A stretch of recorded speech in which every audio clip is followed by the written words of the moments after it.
কার সাথে? ইমরানের সাথে?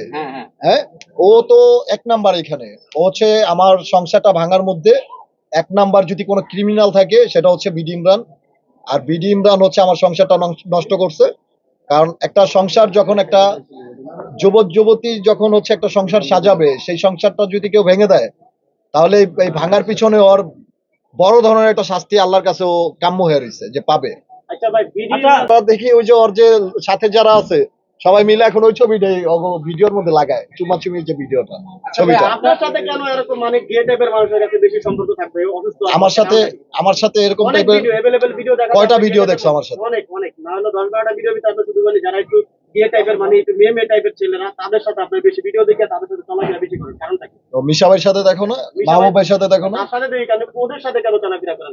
আমি সবার সাথে চলাফেরা করব, যাদের মন ভালো এবং তোমার যারা মানুষ, সবার সাথে চলার অধিকার আমার আছে। তো ভালো খারাপ ডিসিশন হচ্ছে সিচুয়েশন বলে দিবে যে ভালো না খারাপ। আচ্ছা, এইসব চিন্তা ভাবনা বাদ দেন ভাই, অন্য কথা বলেন। আপনার সংসার বিডি ইমরান ভাঙতে আপনি বললেন, তার ওর ব্যবস্থা আমি নিতেছি ভাই, খুব তাড়াতাড়ি দেখবেন যে ওর ব্যবস্থা নিতেছি আমি। কথা বলছে মেরে ফেলে। আমি তো এমনি শেষ, আমার শেষের ভয় পাই না ভাই, শেষ থেকে শুরু। আমি এখন শুরু করব আর ওরা হলো দেখবে। ভাই আরেকটা প্রশ্ন, একটা মানুষ ঘুমিয়ে থাকার পরে ওরে মাইরা ফালান যায়, জীবিত থাকলে তো আমি ঘুষাইতে ওরে মাইরা লাইতাম, ও আমার কি ক্ষতি করবে তখন? এখন আমি জীবিত না ভাই, এখন দ্বিতীয় জন্ম নিছি, আমার ভাই ব্রাদার আশেপাশে আছে, তাকে ছেড়ে দেওয়ার মতো না। অর্থটা দ্বিতীয় জীবন, এখন তার জীবনের মায়া নাই, ছাড়া হয়ে গেছে। এটা যখন আমি ওই যে সুস্থ হয়ে বাড়িতে গেছি তখনই ডিভোর্স দেওয়া হয়ে গেছে। এটা একটা মামলা হয়েছে না ভাই, ওর নামে একটা মামলা হয়েছে মাদারীপুর কোর্ট থেকে, যে এক স্বামী থাকতে আরেক স্বামী রাখা যাবে না, অন্তত পক্ষে 3 মাস পরে বিয়ে করতে হবে আরেকটা ছেলেকে। তো উনি হচ্ছে রানিং অবস্থায় বিয়ে করছে, কাবির নামায় আছে। আচ্ছা, আপনার শাশুড়ি বলেছিল আপনাদের উপর অ্যাকশন নেবে, সেই ব্যাপারে কোনো কিছু আপনি ফেস করতেছেন কিনা? কে? আপনার যে ইতিহাস যে মা শাশুড়ি, আপনার যে শাশুড়ি, এই শাশুড়ি বলেছিল আপনাদের আইনি একটা ব্যবস্থা নেবে, সেই কি ব্যাপারে অ্যাকশনটা নিবে আমি জানি না তো ভাই আসলে।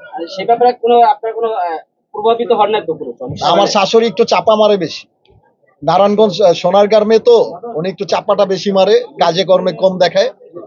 ওনার স্বাস্থ্য নিয়ে উনি দৌড়াদৌড়ি করতে পারে না। একটা মামলা দিলে মামলার পিছনে অনেক দৌড়িতে হয় ভাই, আসামিরও হাজিরা দিতে হয়, বাজিরও হাজিরা দিতে হয়। আমরা শেষ করি। শাশুড়ি তিনটা আইফোন। আমি দেখি না, আমি একটা দেখছি। আচ্ছা, আইফোন ওনার কাছে 13, আমার কাছে 14, ওনার থেকে এক ধাপ উপরেই আছে। আমরা আপনার শাশুড়িকে দেখেছি, কিন্তু আসলে আপনার শ্বশুরকে দেখিনি। আসলে এই ব্যাপারে আপনার শ্বশুর আপনার প্রতি কোনো, আমার শ্বশুর আছে কিনা আমি তাও জানি না। আপনার তো ভাই অনেক শ্বশুর, একজনের কথা বলতেছি, ইকরার বাবার কথা। ইকরার বাবাকে আমি দেখিনি আসলে, ইকরার মাকেই দেখছি। যত ঝামেলাতে উনি আসছে, কখন আমার শ্বশুর আইসা বলে না আমার মেয়েকে কেন তুমি আমার মেয়ের সাথে সংসার করতেছো বা কিছু, বা আমার মেয়েকেও বলে নাই যে তুমি কেন যাও ওর কাছে বারবার। আমি আমার শ্বশুরকে দুই নয়নে দেখি নাই, এটাই হচ্ছে মানে একদম মানে সলিড কথাটা বললাম এটা। আপনার শাশুড়ি আছে, শ্বশুর নাই, তার মানে তাদের মধ্যে এমন কোনো ঘটনা ঘটছে যেটা আপনি জানেন? শুনছি যে শ্বশুরের নাকি আরেকটা সংসার আছে।